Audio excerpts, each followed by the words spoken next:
This is the first story from the series, The Light After Night. This series is based on Surah Ad-Duha. This story, The Sleepy Sun and Whispering Night, is based on first two verses of Surah Ad-Duha. Its theme is light after darkness. It's a metaphor for hope after hardships. Translation of first two verses of Surah Ad-Duha is, by the morning brightness, and by the night when it covers with darkness. The characters of this story include Adan, a curious 7-year-old girl who loves asking big questions. Mehmet, her little brother, always full of wonder and mischief. Nano, their warm and wise grandmother, full of Quranic stories and hugs. One rainy evening in Edinburgh, Adan stared out the window, her forehead pressed against the glass. "It's so dark, Nano," she sighed. "Do you think the sun is ever coming back?" Mehmet, sitting cross-legged beside her, hugged his teddy tightly. "Maybe the sun is lost," he mumbled. Nano chuckled softly, pulling them both into her lap. "Oh my sweethearts, did you know that Allah talks about the sun and the night in the Qur'an? There's a beautiful surah called Ad-Duha, and it starts just like your question." Adan's eyes widened. "Really?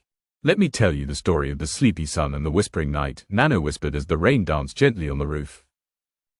Once upon a time, there was a gentle sun named Duha who loved to shine and warm the world. Duha would wake up early every day, stretching her golden arms across the sky to help flowers bloom, birds chirp, and children laugh. But one day, Duha felt very, very sleepy. "I think I need a nap," Duha yammed. "I'll rest for a while and let night take care of things." So the kind and quiet night, named Sajah, came tiptoeing across the sky. She wrapped the world in a soft starry blanket and whispered stories to the trees. But, soon, the animals grew anxious. "The sun has disappeared," squeaked a mouse. "Maybe it's angry," howled a worried pup.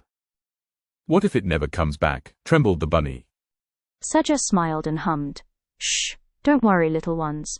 The sun hasn't left you. It's just resting. Allah made both night and day, so the world can rest, then rise."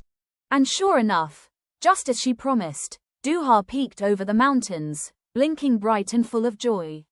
The sky lit up in pinks and oranges. The world smiled again. Back in the cozy living room, Adan gasped. "So the night doesn't mean the sun is gone, it's just resting." Yes, Nano smiled. And in Surah Ad-Duha, Allah swears by the morning and the night, to show us that darkness doesn't mean we've been forgotten. Even the Prophet, peace be upon him, felt sad once. But Allah reminded him that light always returns. Mehmet rubbed his eyes. "So, even when I feel lonely, the light is coming." "Always my little moon," Nano kissed his cheek. "Allah never leaves us in the dark forever." now is the reflection time.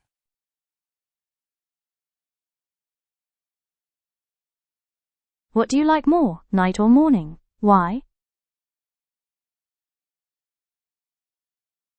Can you think of a time you were sad, and then felt better? What helps you feel safe and hopeful when it's dark? Thanks for watching. If you enjoyed the story, don't forget to like, subscribe, and leave your thoughts in the comments. See you in the next one, Insha'Allah.